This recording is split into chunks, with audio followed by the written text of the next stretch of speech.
മാനുഷിക ബന്ധങ്ങളിൽ ഏറ്റവും ഗാഢമായ ബന്ധമാണ് ഭാര്യാഭർത്തൃബന്ധം. ആ ബന്ധത്തിന്റെ ദൃഢതയാണ് ഒരു കുടുംബത്തിന്റെ കെട്ടുറപ്പ്. വലിയ മാളിക വീടുകളും സമ്പത്തും സൗകര്യങ്ങളും ആവോളം ഉണ്ടായിരുന്നാലും അതിനുള്ളിലെ ഭാര്യാഭർത്താക്കന്മാർ തമ്മിലുള്ള സ്നേഹത്തിന് ദൃഢതയും ഊഷ്മളതയും ഇല്ലെങ്കിൽ പണിതുയർത്തിയ വീട് വെറും കെട്ടിടം മാത്രം, കുടുംബമാകില്ല.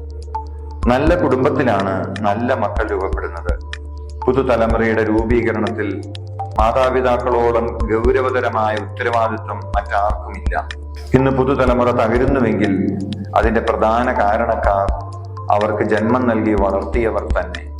അപ്പോൾ യേശു ജ്ഞാനത്തിലും പ്രായത്തിലും ദൈവത്തിന്റെയും മനുഷ്യരുടെയും പ്രീതിയിൽ വളർന്നു വന്നത് തിരുക്കുടുംബത്തിന്റെ മഹനീയതയല്ലേ? ആ മഹനീയതയ്ക്ക് കാരണം യൗസേപ്പും മേരിയും തമ്മിലുള്ള ഗാഢസ്നേഹമല്ലേ? ദമ്പതിമാർ തിരുക്കുടുംബത്തെ മാതൃകയാക്കണം. മാർ യൗസേപ്പിനോട് പ്രാർത്ഥിക്കാം.